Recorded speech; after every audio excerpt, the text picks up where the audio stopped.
2, 1. Welcome, everyone. I'm calling this October meeting of the Community Oversight Board to order. It's 4:01. I'll start with the reading of the appeal statement. Pursuant to the provisions of Section 2.68.030 of the Metropolitan Code of Laws, please take notice that decisions of the Metropolitan Government of Nashville and Davidson County Community Oversight Board may be appealed to the Chancery Court of Davidson County for review under a common law writ of cert. Any appeal must be filed within 60 days after entry of a final decision by the board. Any person or other entity considering an appeal should consult with an attorney to ensure that time and procedural requirements are met. I'm going to go ahead and take roll here to see who's here. Mr. Campbell-Gooch. Ms. Davis. Mr. Goddard. Dr. Hildreth. Mr. Holloway. Here. Mr. Hughes. Present. Dr. Lewis. I'm here. Thank you. Ms. Ross. Here. Mr. Sweeney. I'm here. And Mr. Witzel. Here. Thank you, everyone. I will pass it on to Mr. Pinkley for the electronic meeting statement. Thank you, Chair Martinez. Just as a quick refresher, the electronic meeting the in-person quorum requirements for meetings was suspended on March 20th as a part of Executive Order 16. That's been extended through Executive Orders 34, 51, and most recently Executive Order 60, which is set to expire tonight. I have not seen where that's been extended yet, although with cases trending upward, I'm hopeful that it'll be extended at least one more time. So today, to conduct our meeting, we just need to have a motion and a second where we are conducting the meeting electronically to do essential business and doing so electronically to protect the safety and welfare of Tennesseans. So moved. Thank you, Mr. Sweeney. Is there a second? Second. Thank you, Mr. Witzel. Any focused discussion there? Not, I will take a roll call vote. Mr. Campbell-Gooch, I don't think is here yet. Ms. Davis, also not here. Mr. Goddard, not here. Dr. Hildreth. Mr. Holloway. Aye. Mr. Hughes. Aye. Dr. Lewis.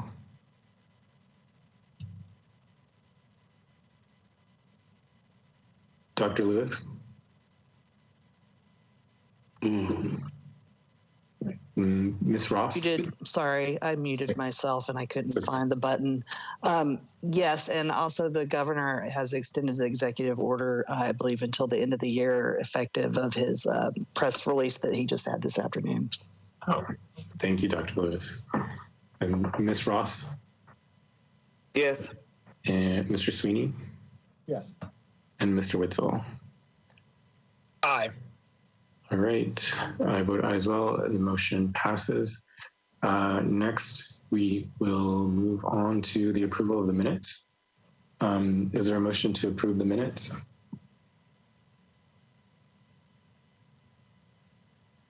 So moved. Chair Martinez, this is Mr. Hughes. I make a motion to approve the minutes. Thank you, Mr. Hughes. Is there a second?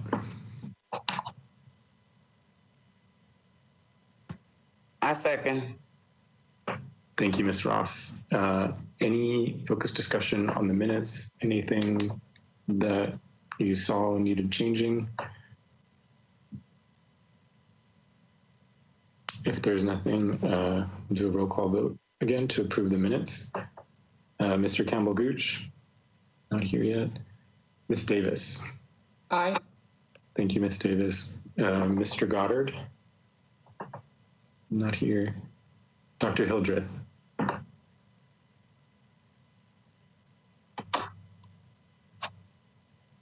Dr. Hildreth? Mr. Holloway, Aye. Mr. Hughes, Aye. Dr. Lewis, Aye. Ms. Ross, Aye. Mr. Sweeney, Aye. and Mr. Witzel. Aye. And I vote aye as well. Thank you, everyone. So I'll get started here with the chair's remarks. I don't need to remind you that it's been a busy month for MNCO and the COB. Thanks to everyone who could join us last Friday. We considered our first ever proposed resolution report, and I think that deserves some extra recognition here. I want to say thanks to our investigators for doing the work and the analysis and review of Director Fitchard, and the Bylaws and Rules committees for their hard work since day one, almost 2 years ago now, in providing this framework for MNCO to work from. On Friday, we also approved our third policy advisory report as a board. So extra thanks to our research team for their hard work there. For those of you that didn't get a chance to listen in to the executive committee meeting, I want to update you on what happened there. The executive committee received a report from Dr. Hildreth about the MOU negotiations with Mmpd, and we'll be hearing more of that today.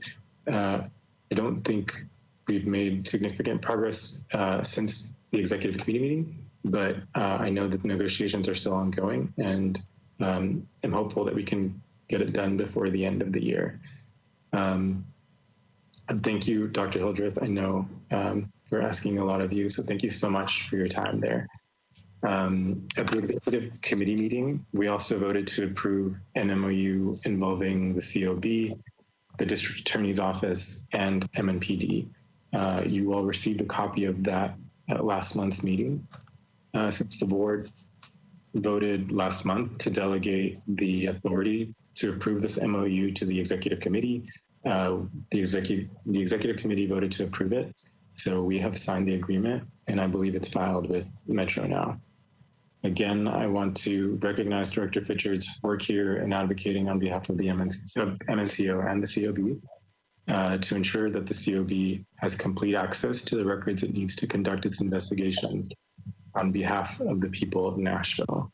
We're a long way from where we started, and I'm grateful also for the work of the executive committee and Chair Davis for her leadership in getting us to this point. Tomorrow, I will be at the Metro Courthouse all day, taking part in the interviews of the top candidates for police chief. So I want to thank Mayor Cooper for continuing to involve us in the hiring process of the new chief. We'll be interviewing candidates selected by the review committee that included Director Fitchard. And finally, before moving on to the first item, not the first, but the seventh item on our agenda, I want to bring something before the board.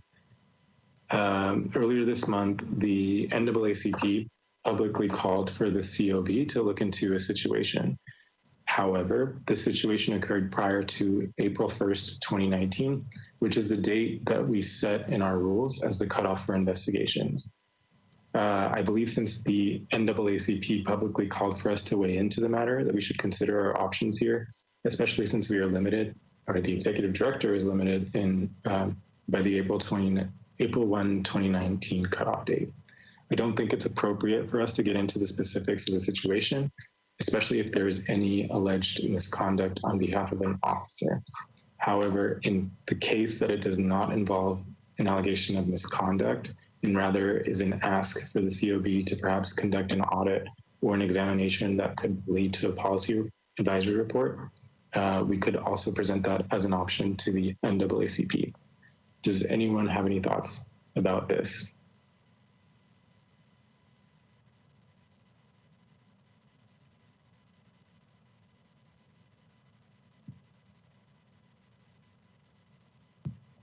Mr. Hughes. Thank you, Chair Martinez. I actually was present at the NAACP's press conference regarding this incident, and was curious myself as to what kind of aid the board would be able to provide in terms of guidance and support. is there a way, while we cannot investigate this particular incident because of the date in which it occurred, is there a way that we might be able to give some guidance in terms of future policies that might influence similar situations? Can we maybe request that there be an audit or some sort of a report that might give us best practices for future incidents of this type? Could you please advise me in that way, or perhaps to the executive director? Yes, I think that's a great idea.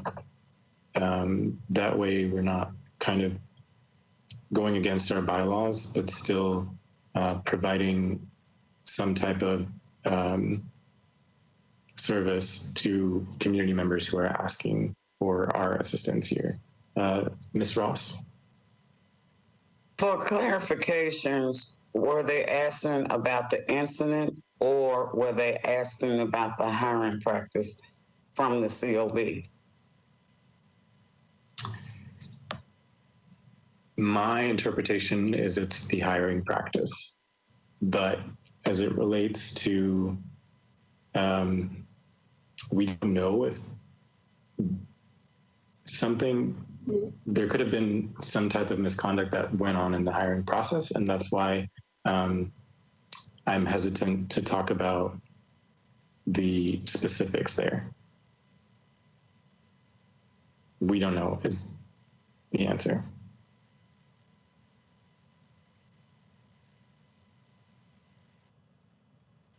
Yes, Ms. Ross.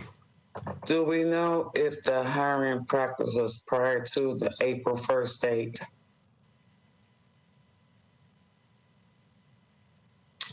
What do you mean by that?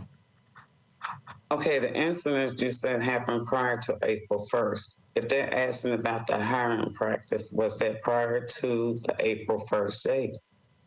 Yes, so the hiring that took place occurred before April 1st, right?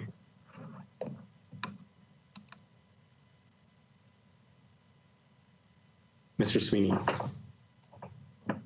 So if I understand correctly, this matter has to do with whether somebody should have been hired because of an incident that occurred before their date of hiring that apparently has raised the issue as to whether people with that type of background should be eligible for hiring. So this strikes me as a classic use of our research authority, where it would be appropriate for us to research what is the criteria for background checks, and particularly use of force or incidents of violence, and how they get vetted and how decisions get made. So I think that it would be an appropriate matter for for the executive director through the research staff to make a proposal to the board to research that hiring practice procedure from the department. Thank you, Mr. Sweeney. Yeah, I think that's the way to go here. Director Fitchard, do you have any thoughts on that?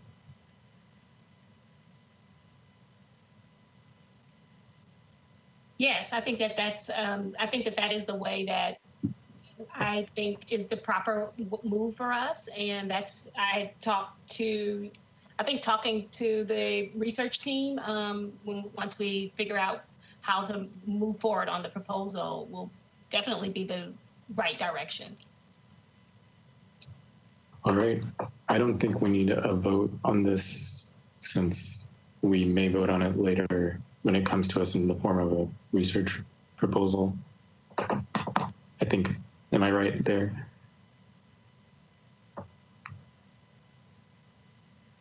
Yes, that's correct. Okay, so good.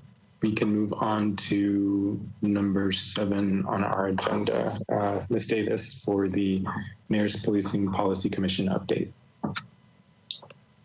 Thank you, Chair Martinez. Nice to hear everyone's voice. Happy fall, everyone. I'll be as succinct as possible, but of course, make myself available for any questions. The Police Commission is in its 10th week this week, and so it is nearing its described duration, and it's wrapping up based on what the mayor detailed as the extended or intended duration. And so I'm just going to kind of lay out what we've completed thus far and kind of what is ahead of us in this week and possibly the week of the 5th November, the first week of November.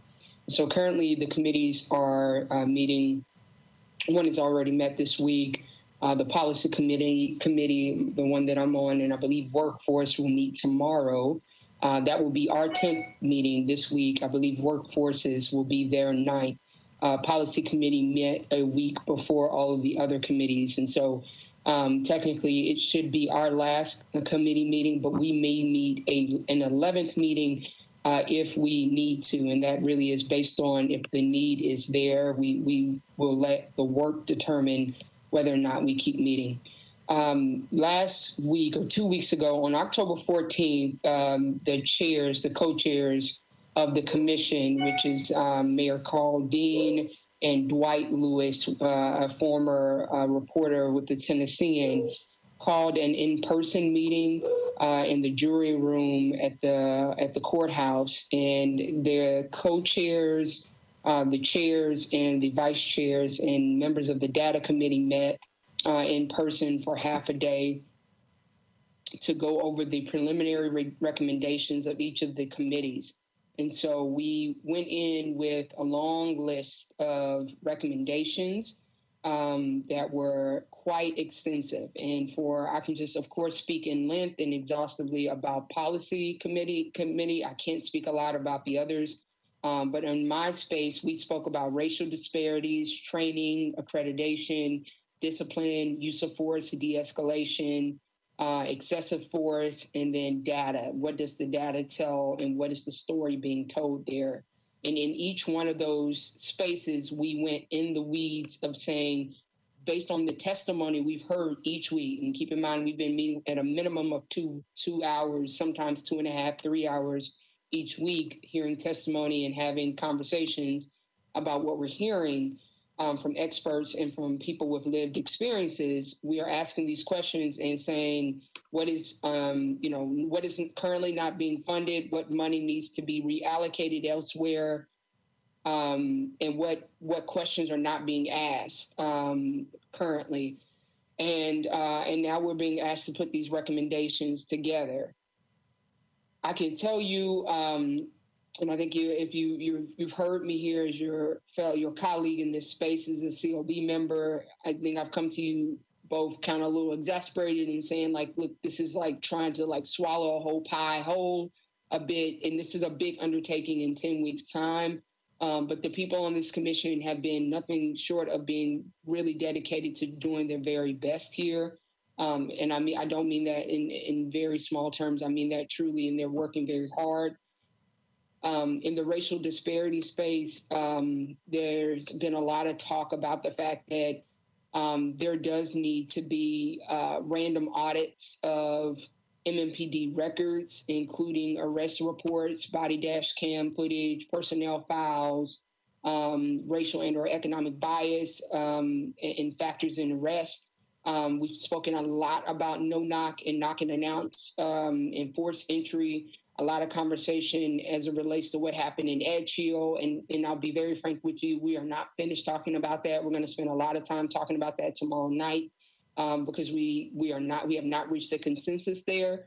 And by the way, I should just mention that Dr. Valier is a frequent member of our meetings. We reference his expertise quite a bit. He was there on October 14th. He's been in many of our meetings. He's spoken and given testimony, so has Director Fitchard as well, and they are welcomed. The reports of the COB are referenced. In fact, we plan to reference COB research and reports, those that the board has voted on and approved, in the policy reports that we submit in the commission. And in our reports, again, I can't speak for the other committees, but we will be ensuring that every single subcommittee statement references that none of these recommendations will be successful unless the underpinning of it is a successful relationship and fruitful relationship with the COB. In fact, under training, we are recommending at least a half day or more engagement with the COB. The new recruits meet the COB, have a relationship with the COB, learn the history of the COB, and we're titling right now education, exposure, and engagement, so that early on they learn about the COB and know more about it.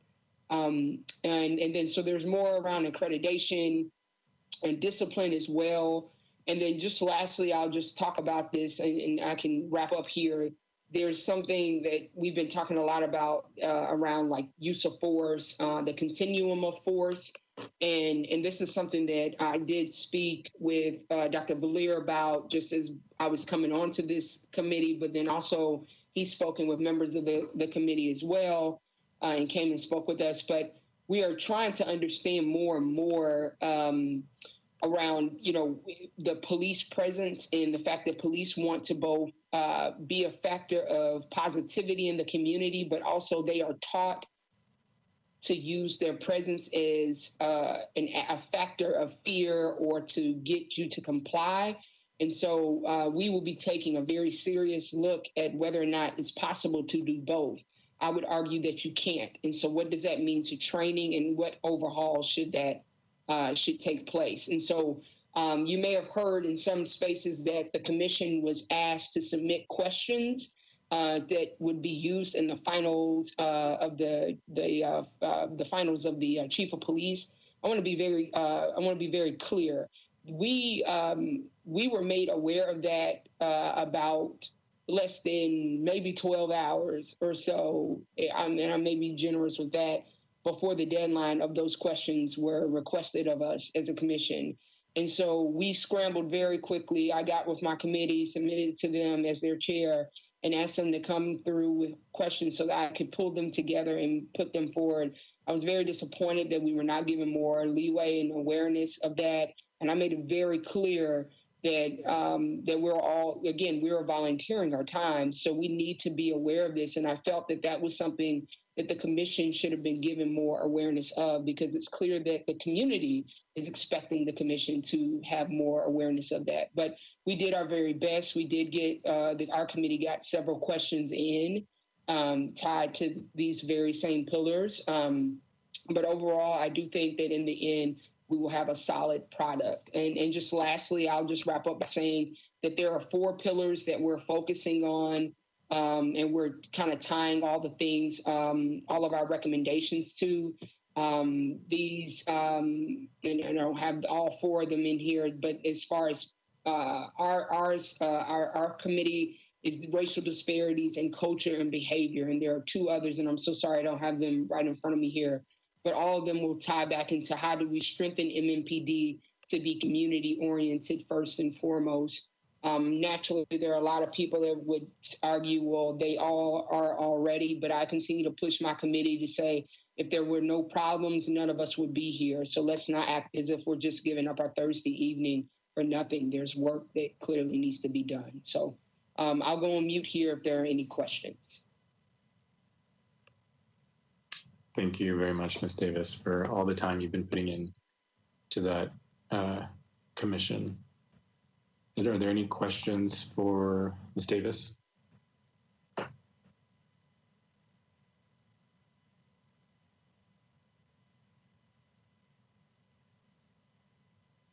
Mr. Campbell-Gooch. Yeah, I wanted to also say thank you for that. Thank you to all the people that are on the commission, because I know this is heavy work that they're being called on to do in an extremely rapid amount of time. I know it got to be difficult to audit an entire policing system in, like, I think you said 10 weeks. I know that got to be tough. I also wanted to stick a pin and say, like, this is a comment, like, I really think is dope that you naturally brought up the difference between policing themselves as with power. and using that power as a helper and also an embodiment of fear. I think that's extremely dope. But I'm curious, has there been any discussion? Well, I have two questions. The first question is the meeting, the in-person meeting, was any of that recorded and is available for anybody to see? And then secondly, has there been any conversation about how we bring the people along? Because I feel like you all are learning a lot of information. You all are siphoning a lot of raw data. Y'all are coming to a lot of great conclusions. I'm just curious, is there an opportunity where regular everyday people can be brought along in the same fashion that commission members have been? Yeah, no, thank you, Mr. Campbell Gooch, for that question. There's no tawdry way to say this. So I have been fighting an uphill battle here as it relates to meetings being broadcast live. There's just I don't know any other way to say it. I know that because we're in a virtual world and we have finite amount of resources, our IT team is just stretched thin. They really are, and it's not their fault. But I also know that because so much is being asked of them too, and it's really not on them. It's just a matter also of the team that is organizing these meetings, the mayor's team, also making the ask and putting that request in. And at times they're not putting the request in time enough. And so, for instance, in the jury room where we had that meeting, I don't know if they put the request in at all in the first place, because by the time we got there for that meeting, for instance, we went back and forth because at first, in true and honesty, I wasn't willing to come to that meeting unless they made assurances that it was safe to be in that room. And I asked them to send me pictures so that I could know that it was going to be at least 6 feet distance. And this is the first meeting I've come to in person since March. And that was a back and forth until like Friday evening before. So like getting it live was a whole nother thing. In the data meetings, I think Executive Director can attest to that we've shared emails and back and forth because I've been trying to get those meetings also put live and available. So to answer your question, I think we've got a long way to go to get this current leadership space to understand the value of getting this information out, because at the very least, the data committee, the information coming out and the discussions being held there would be super valuable to the community to be aware of. There's some conversations there that don't need to just be held in a small group. And I'm not even privy to them, but from what I'm hearing in those spaces, and I believe our committee is the only committee that has decided to adopt the recommendations from the data committee and our recommendations because they are that important. No other committee is doing that, but they're just too important not to be adopted. I'm sorry if that doesn't answer your question, but I felt I wanted to say that. No, I think it definitely does. And I appreciate like you holding that space and, and going the extra mile. I just have a point of concern. Like, and I know like this point of concern has been voiced before, but it just doesn't seem like if we're not able to bring our people along, and this is something that they're clearly curious about, then I think there's a missing link of potential there. And I'm also curious on why we wouldn't want to bring our people along when it comes to something so specific and valuable to the community as this. So I just wanted to put that here. And I know that is out of both our control collectively as a board and both the commission members' control as well, because people higher up than all of us are making these decisions on our behalf. But I just think it could be so powerful if we were able to also give the community an opportunity to learn about these things and also follow the mindset of synthesizing these things down and making them more palatable. I just think we're missing something, and I just wanted to voice that and leave that here. Thank you, Mr. Campbell Gooch. Ms. Ross? I I just want to agree with Mr. Gooch in terms of bringing the community knowledgeable that what's been going on for several weeks. And that's basically what I want to say. And it's just a concern of the community. We don't know what's going on right now. But I thank Ms. Davis for providing us with the information that she has provided us with. It's been very helpful. Thank you, Ms. Frost. Mr. Hughes?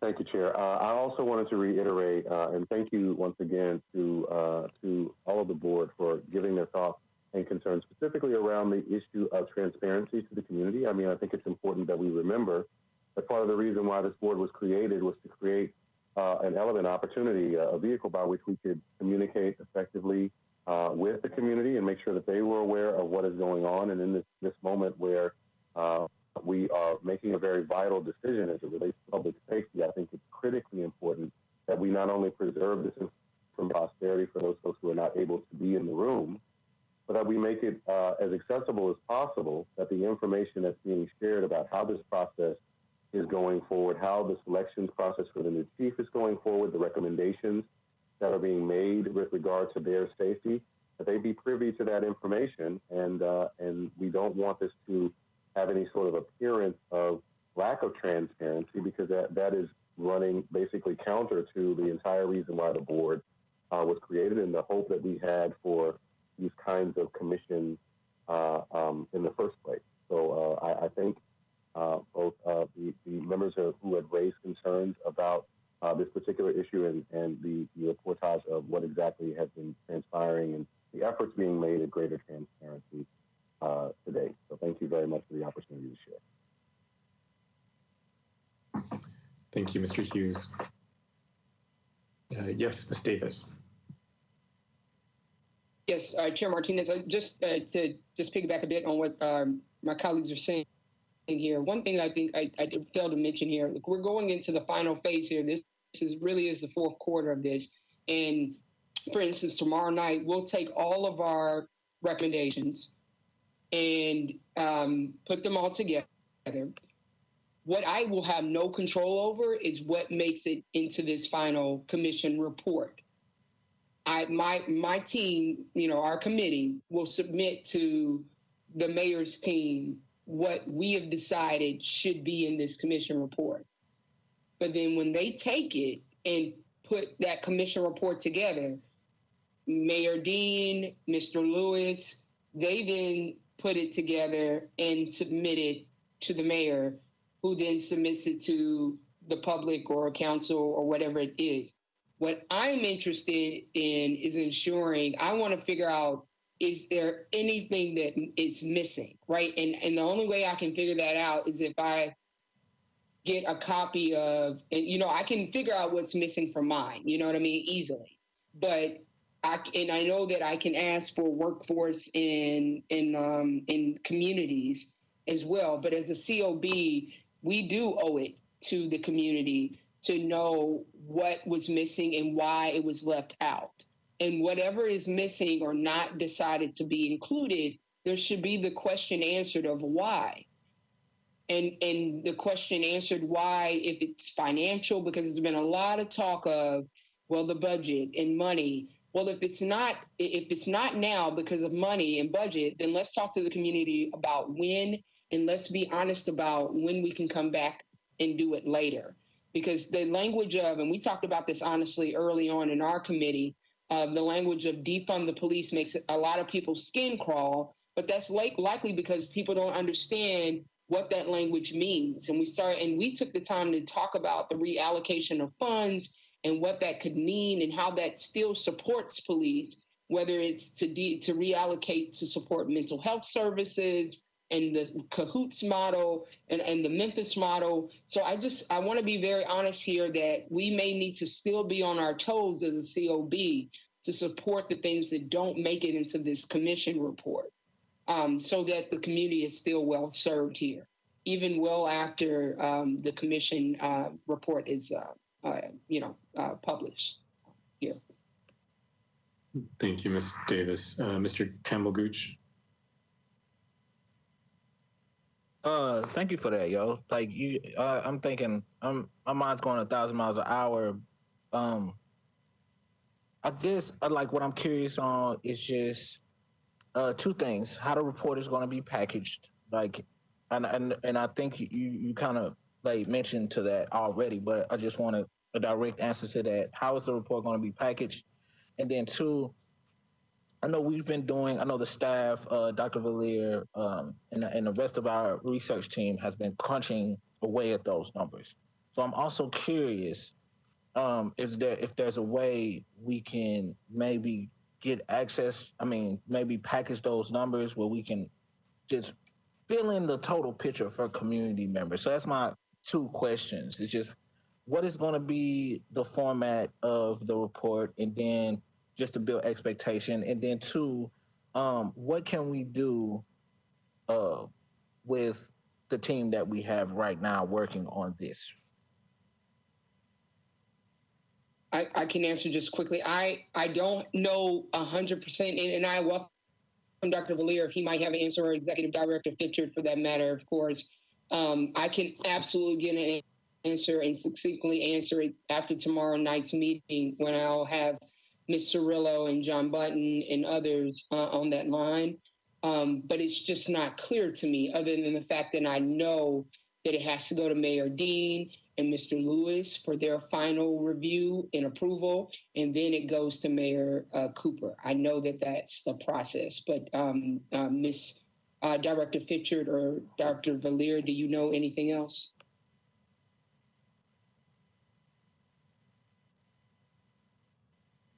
I haven't been updated on that, so I don't have any more information for you. Dr. Valier, do you have any information on that? I don't have any more information about the report, but we are always happy to look into any of the issues that the COB asks. And if there's areas where you think that we should be prioritizing our research, we're happy to always do that. I'll certainly, I'll send an email tonight, but then I'll also ask tomorrow night on the call. I'll get an answer out to everybody. Mr. Hughes, I've seen your hand up, but I'm not sure if you just haven't unraised it, haven't put your hand down. Do you have another question or comment? I do not, Chair. I just neglected to take my hand down, but I will correct that. Thank you. Thanks, Mr. Hughes. Ms. Ross.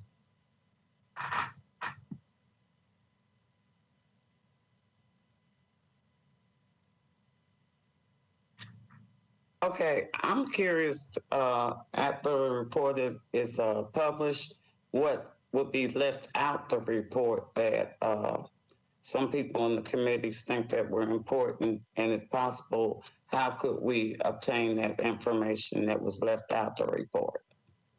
Just to note and think about Ms. Davis. Yeah, Ms. Ross, I can, without a doubt, I mean, being the chair of the policy committee, I can without a doubt share the recommendations list of the policy committee. I can reach out to the chairs of the other two committees and ask for their recommendations list too. I mean, those recommendations list exist right now already, because we had to have them ready 2 weeks ago when we met in person. But then after we met, they switched it up on us a little bit, and they asked us to put these recommendations into a different type of format.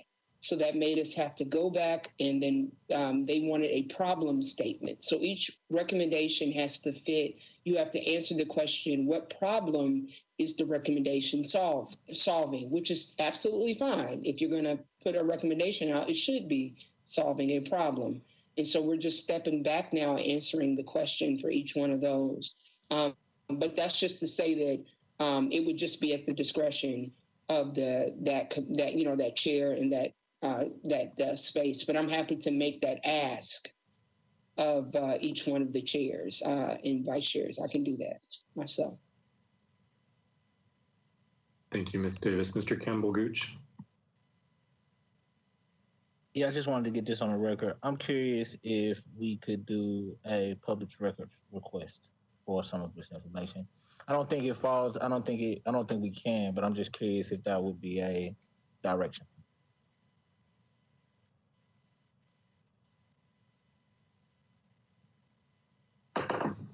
Does anyone have an answer for that? I mean, I assume that if it's given to the committees, then it's public information.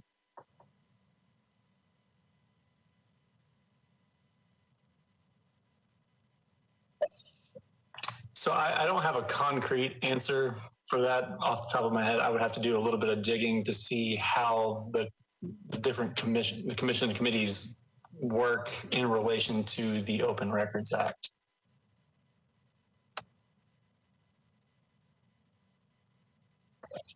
Thank you, Mr. Pinkley. Mr. Kamaguchi, any more questions or comments? I see your hand still raised. All right, if there are no further questions, I think we can move on to the MOU negotiators report with Dr. Hildreth.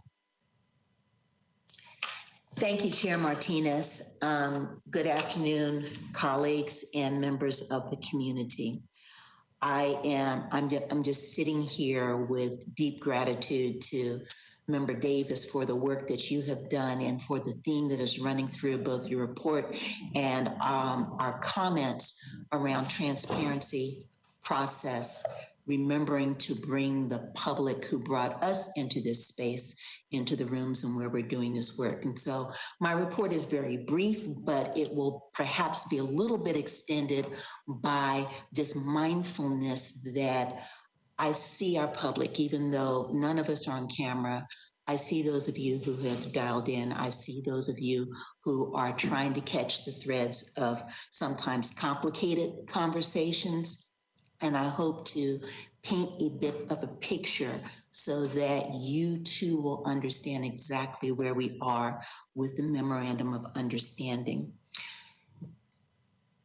The last time I came before this full board in September, we had an extended review of the timeline from the summer to present. We do not need to rehearse that now, but one date that is important is to remind all of us that it was at the full public board meeting on July 22nd of this year that this board approved a baseline negotiation document that contained in it modifications to the Memorandum of Understanding that was currently in place. These were modifications that were urged by the Rules Committee, a publicly noticed meeting that was approved by the full board, and that was the document we took. So these have been our intentions as we've been negotiating on your behalf. First, been extremely fortunate to be accompanied by Director Jill Fitchard at these meetings. It is just invaluable to have her as the head of the office that actually attempts to do the work that you voted for, to be in the room at this space so that we can get in real time a sense of what will work and what will not work. Let me describe the room. We meet in the mayor's communication room, so right outside of his office, right off of One Public Square. And for the last two meetings since we last convened, we met on September 29th, I think, and then also October 12th. Both of those times, Director Fitchard and I sit together on one side of a long table. We're socially distant. Also in the room are Acting Chief Drake, Deputy Chief Mike Hager, and then John Bunton from the mayor's office, and then representatives from the mayor's legal office. Director Fitchard, your email just flitted off my screen. So Attorney Cindy, can you remind me of her last name, please? Cindy Gross. Attorney Cindy Gross, and then also, thank you, and then also Bob Cooper. was not present for the September meeting, but was there for the October 12th meeting. So that's who's sitting around the table. Now, I mentioned that we sit socially distant. What will happen is if there's something that comes up and I'm watching Director Fitcher, and she looks like she's thinking, we'll scoot our chairs over, confer a little bit, and then separate out, but we're keeping notes back and forth. And so this is what my intention when I bring into that room. I first want to advocate for the board's intent as it expressed it through the negotiating draft that was authorized on July 22nd. That's the first intent. The second intent is to ensure that Executive Director Fitchard is able to have her insights as to what she thinks will work and what will not work, what is necessary and what would be obstructive, to make sure that she's able to voice that at the negotiation table, that there is rich and clear dialogue so that those issues can be addressed. Sometimes they're addressed right then and there. We make notes for the next draft. Sometimes there's a discussion note, meaning that that will go back to the respective groups for further dialogue and consideration. And then the third concern is to make sure that whatever final language we all agree with for this current document is clear, unambiguous, and expresses and supports the needs of the executive director to lead the MNCO in the work that will bring to fruition the intent of the people through Amendment 1. Okay, so doing all of that together, we have come down to the point where it is simply tightening the four corners of the document. Dotting I's, crossing T's, going back in maybe 3 places where language was unclear or a term that was used. I'll give an example. We had, remember, the people and the board wanted to get some clear timeframes that were not in the first MOU. So we have a couple of timeframes and they are currently in the draft written as working days. And when we brought this draft back to the executive committee on October 13th, the day after the last time we were in session, it was thought that the term working days wasn't clear, but business days are. So that was one recommendation. Go back and see if you can change that. So I think there are 3 and possibly 4 small areas like that. And because there is substantial agreement from both the police department and our team, the executive committee on October 13th accepted my recommendation that we empower Executive Director Fitchard to complete these final negotiations by an electronic exchange of document with Deputy Chief Hager. Be copied on it, but if she is content and believes that the language is clear, effective, and will allow her and the staff to do the work that they need to do in a timely and effective manner, then that will be it. So it is our expectation that that should be completed within the next week or so. So that would complete my report. I hope that paints a picture and gives some sense of clarity. And Director Fitchard, I would invite you to make any additions or corrections to my report at this time. No, I think that you covered everything very thoroughly. And so I think I don't have any additions to your report. Thank you. Mr. Chair, that would be my report.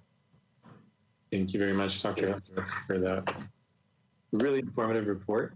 I'm sure we're all looking forward to that final product. Are there any questions or comments for Dr. Hildreth or Director Fitchard about the MOU and the negotiations as they're ongoing?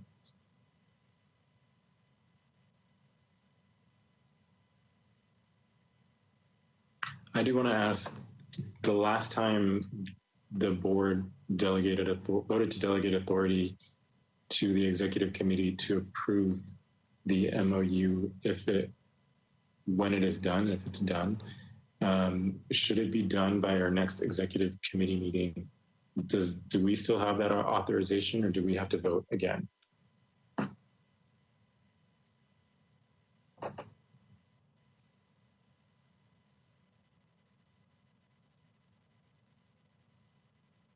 No, and I could be wrong. I thought once it goes to the police department, they accept those changes. Since it was approved at the executive committee, then this would be the final. And I don't think it has to come back before the board for approval, but I could be wrong. If someone else would like to chime in, that would be great. Well, we didn't vote on, I don't believe we voted on approving the MOU just with Mmpd yet. Mr. Sweeney? Yes, I don't think that we need to redelegate the authority. I think it's delegated, until it's taken back. So I think that's fine. And to follow up on what Director Fitchard said, it is still my understanding that once she gets the language the way that she wants it, it still has to come back to the executive committee for the final blessing. Thank you, Mr. Sweeney. Any other questions, comments about the MOU? If not, we can move on to Director Fitchard's report. Thank you. And I did want to say thank you to the executive committee as well as Dr. Hildreth for just walking through this process. It's been a long one, but I am appreciative that I think that we have the language and it will go over to Mmpd either before the end of the week. So I just wanted to kind of give you an update on that. As for my executive director's report for the month of October, let's see. The office, some people are coming into the office. Some of the staff members are coming into the office. They're taking appointments. So they have set up time for people to come in and to talk to them regarding complaints. As for the personnel update, we still are down an investigator, and that is because there's a hiring freeze for Mmpd. And once that freeze is lifted, then we'll start that process again. For complaints and contacts, we have had, we get 2 complaints for the month of October and 16 non-complaint calls for service since our last board meeting. And for community outreach, I was invited as a guest speaker to the following one. September 24th, I spoke as a subject matter expert at the Mayor's Policing Policy Committee, the policy committee that Chair Davis is the chair of. September the 30th, I spoke with the Minority Caucus special meeting just to give them an update of what was happening with the COB.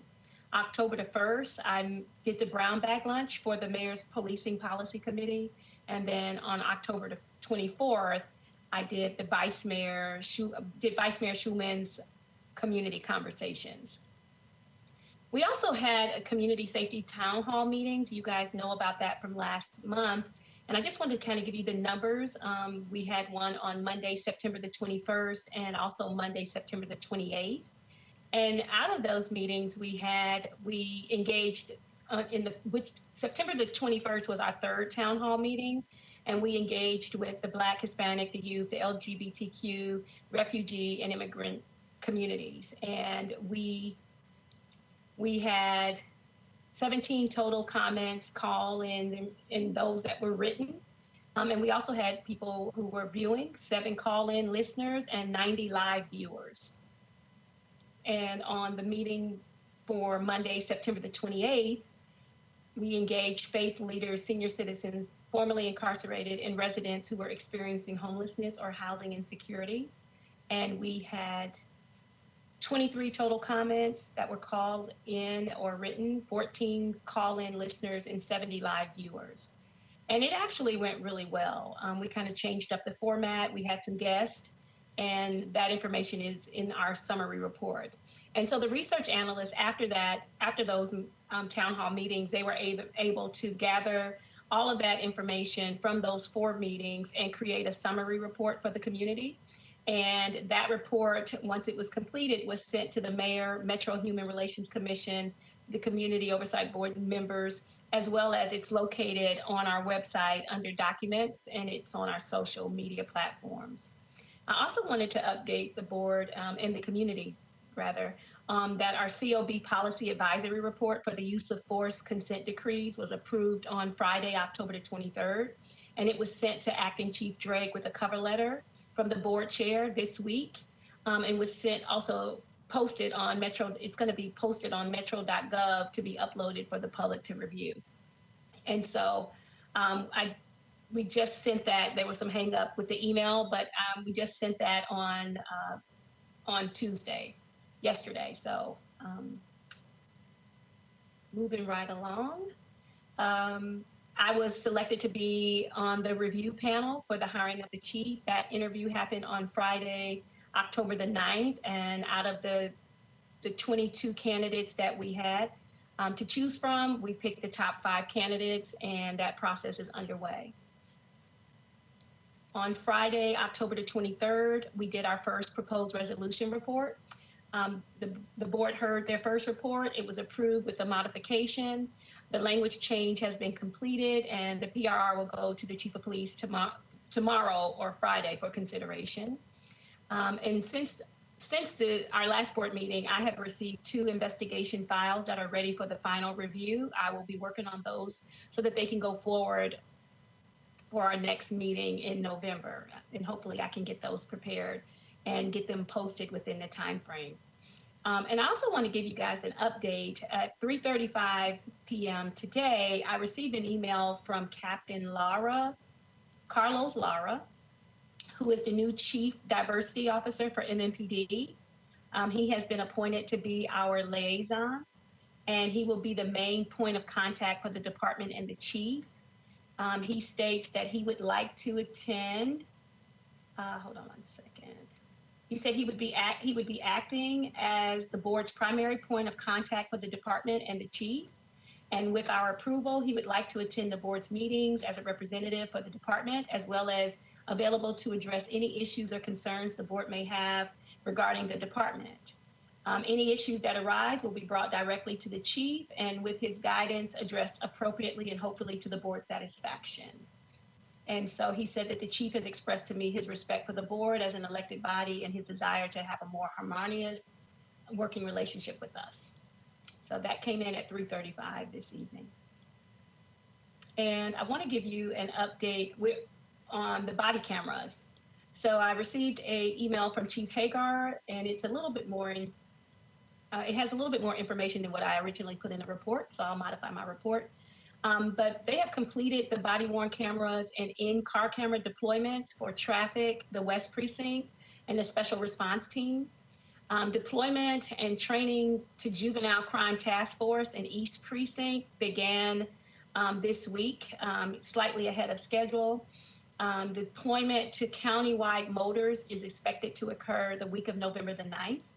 To date, there's 166 active employees with the body-worn camera and 85 vehicles with in-car cameras. Department-wide patrol supervisor training is still going. 163 patrol lieutenants and sergeants have been trained. And he states, based upon the infrastructure being completed, which is facilitated by Metro ITS at each precinct, he expects that the deployment to be in the following order. This will be deployment in the following order: North Precinct, Madison Precinct, Midtown Hills Precinct, Central, South, and Hermitage, in that order. He states that the infrastructure build-out is complete at Traffic, West, and East, and is underway at North, Midtown Hills, Madison, and South. And there continues to be no issues with equipment or storage capabilities. And lastly, and concluding my report, this Friday, myself and my executive team will meet with the TBI to discuss the MOU agreement that we submitted last month for their consideration.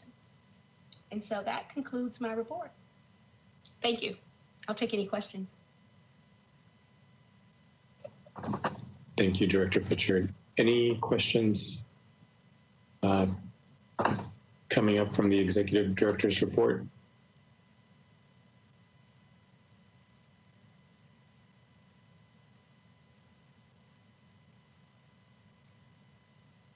Mr. Campbell-Gooch. Yes, thank you for the report, Director. I think that was beautiful. Is there, I'm just curious, is there anything emerging for you as far as the community's pulse? As you talked about the events that you've went to, the outreach that the office has been doing, is there anything that's coming up for you that's moving you? Just a general curiosity.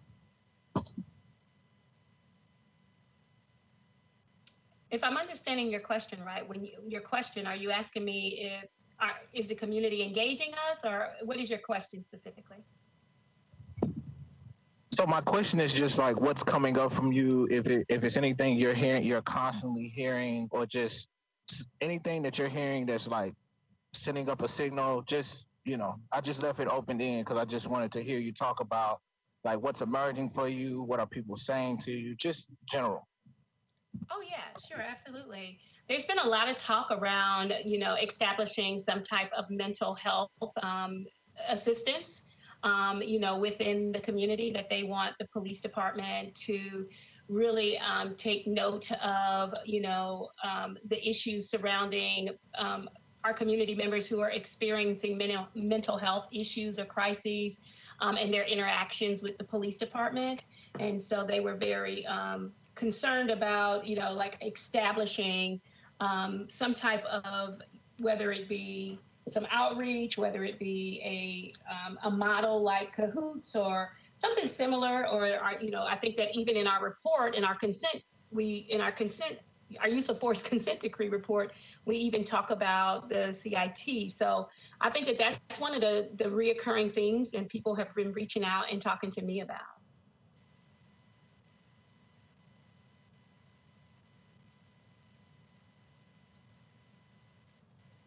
Thank you, Director Fitchard.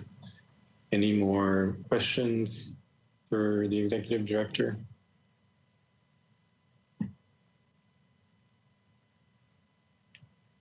There are none. I'm not sure if we have any public comment for this meeting.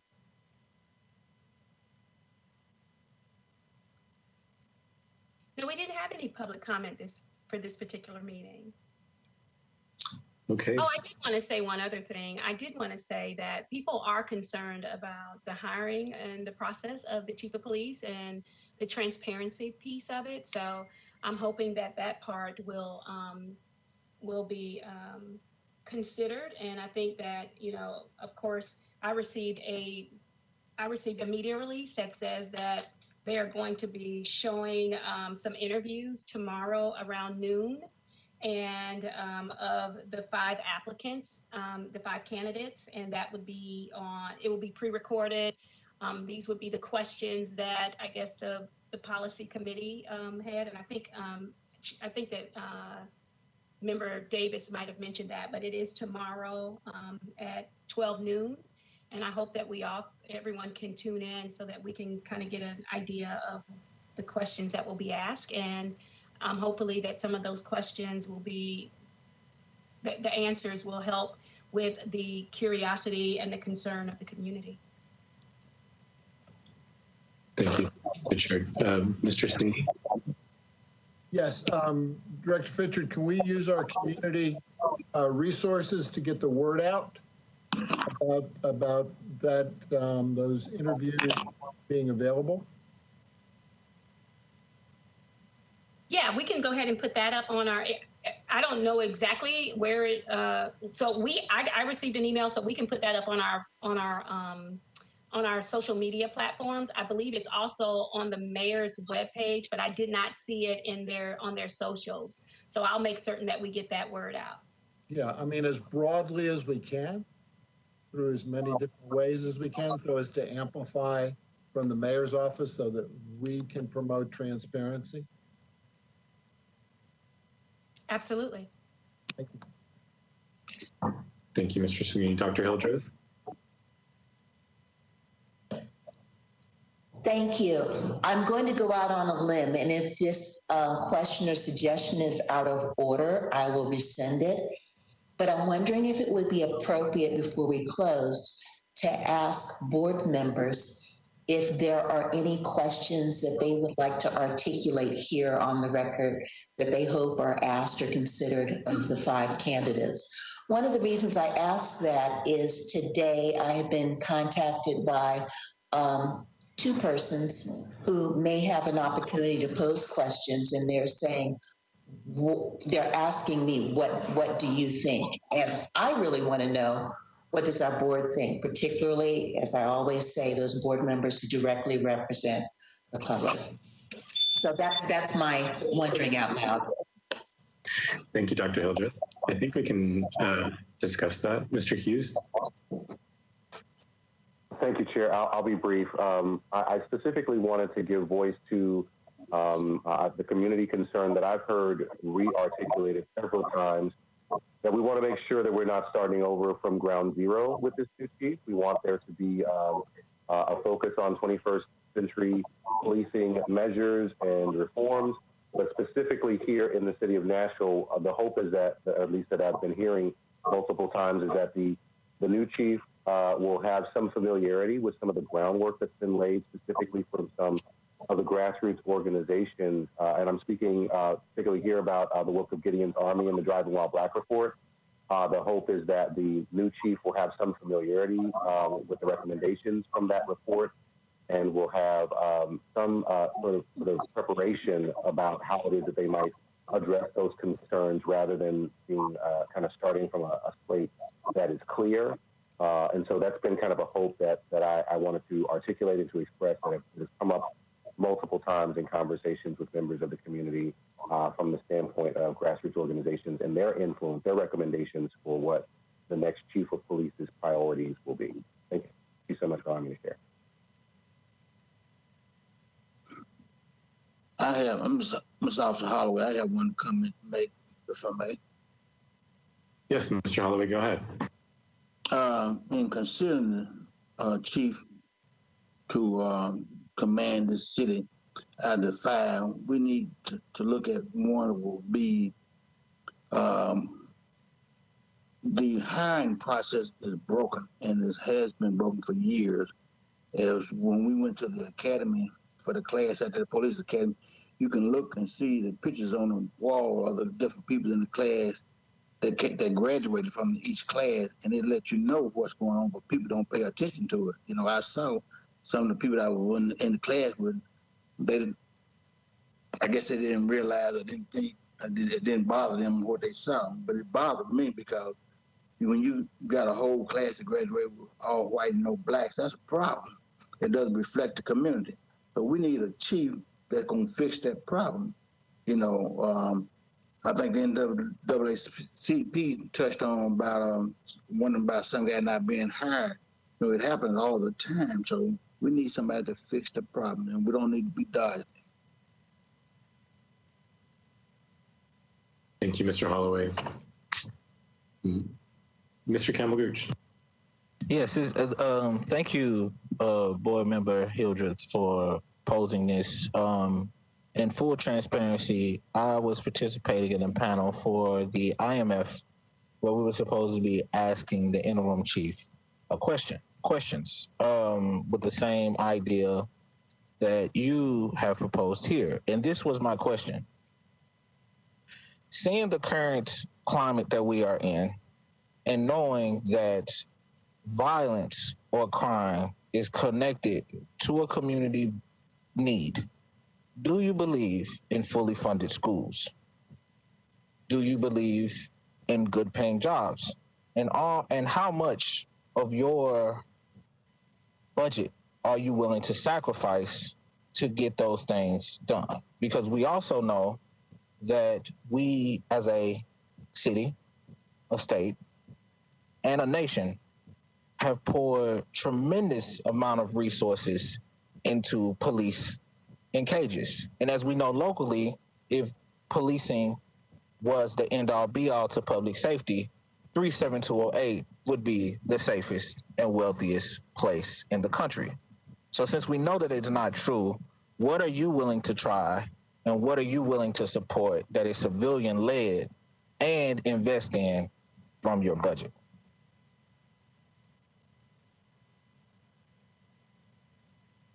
Thank you, Mr. Campbell-Gooch. Mr. Witzel.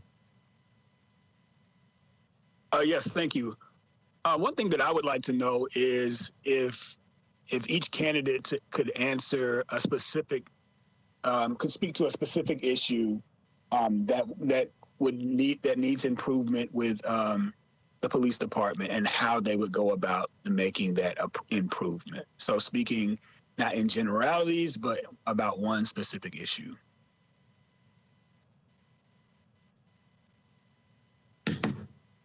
Thank you, Mr. Witzel. Ms. Ross? For myself, I looked at, well, I guess a deep dive as to the positive things and the negative things in their resumes, but I'm waiting really to hear more from the interview process of the 5 to really make a final decision on what or the person I thought would be the best person. Thank you, Ms. Ross. Mr. Russell, I still see your hand up. Not sure if you wanted to say something else. Sorry, I forgot to put it down. No problem. Any other board member have input here?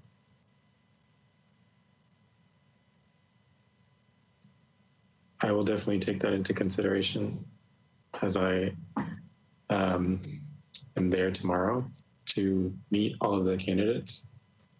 And I'm hoping that it goes well. Any other, I think we can move on to new business or announcements if there's no other suggestions there. Ms. Ross?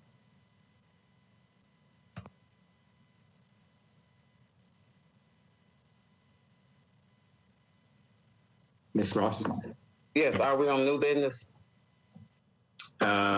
Yes, we are.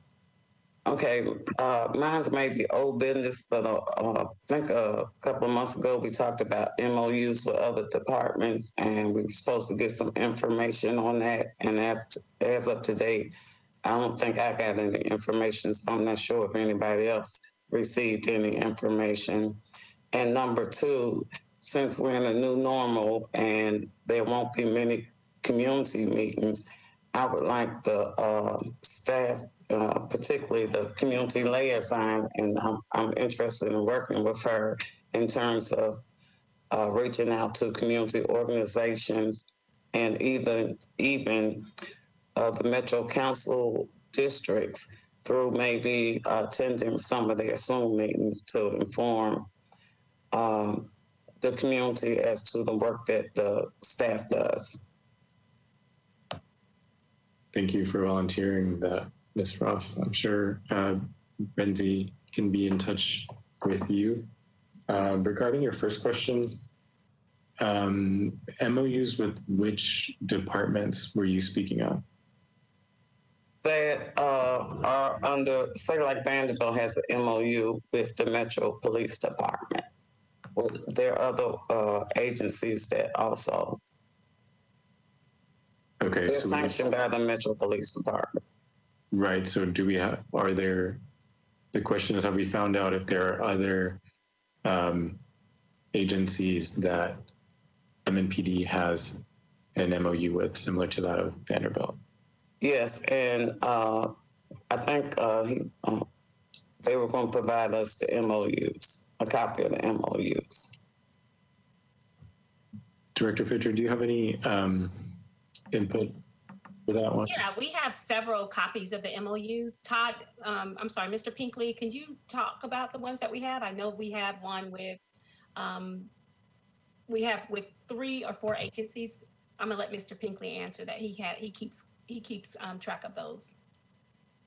Yes, so we have a copy of the Vanderbilt MOU for both the main campus and for the 100 Oaks area. We also have MOUs for a lot of the housing communities throughout Nashville.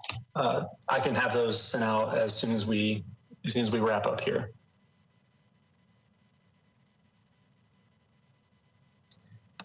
Thank you, Mr. Pinkley. Mr. Hughes.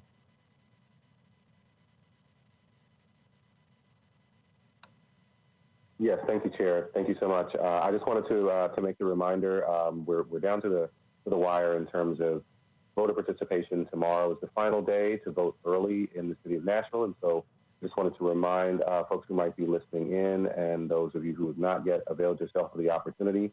If you'd like to vote early, please do so on tomorrow, because tomorrow is the final day for voting early in Davidson County. And then, of course, there is Election Day on November the 3rd. So make sure you have made a plan to vote. The election is critically important this year, not just for the presidential election, but for some of the local and statewide elections that are happening here.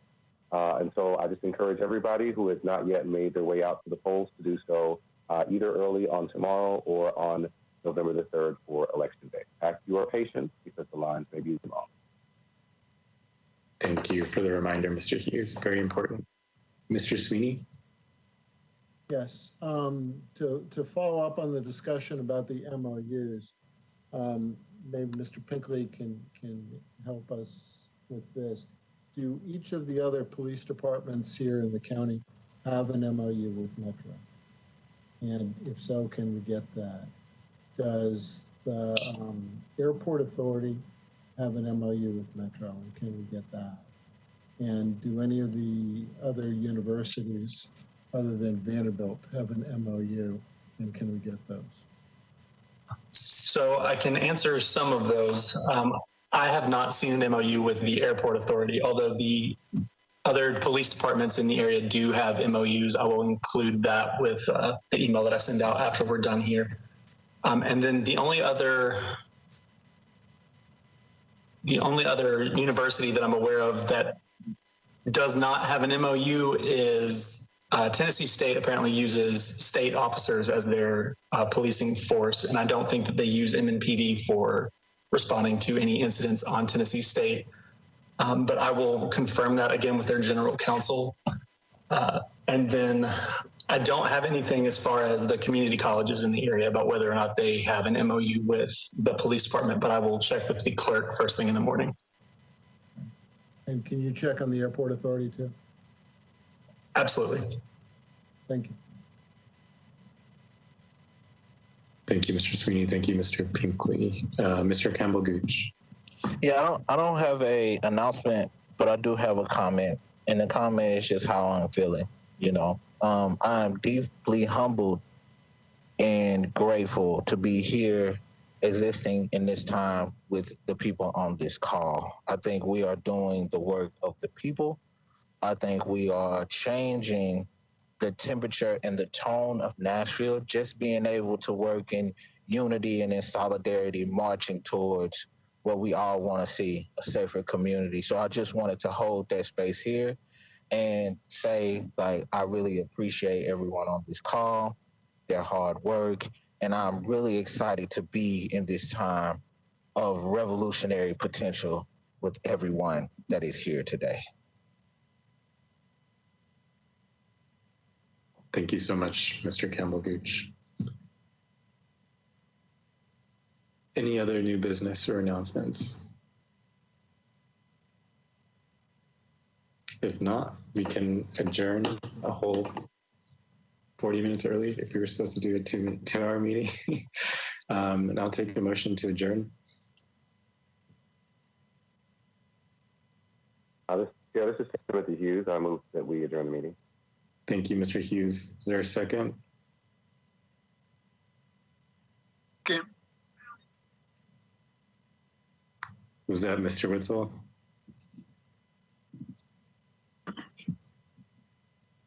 I think there was a second there. So any focused discussion? There is none. Take a roll call vote here.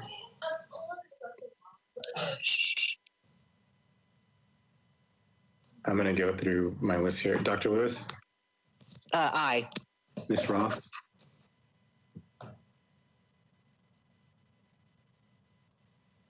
Ms. Roth? Mr. Goddard? Aye. Thank you, Ms. Ross. Thank you, Mr. Goddard. Mr. Campbell-Gooch? Aye. Mr. Sweeney, Aye. Dr. Hildreth, Aye. Mr. Witzel, Aye. Mr. Hughes, Aye. and Mr. Holloway. Aye. And I as well. Thank you very much, everyone. Thank you all. Thank you. Thank you.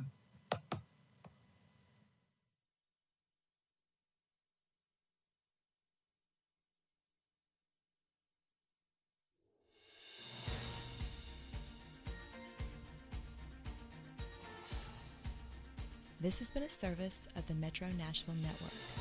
If you would like to see this presentation again, or for more information about this and other programs, visit nashville.org.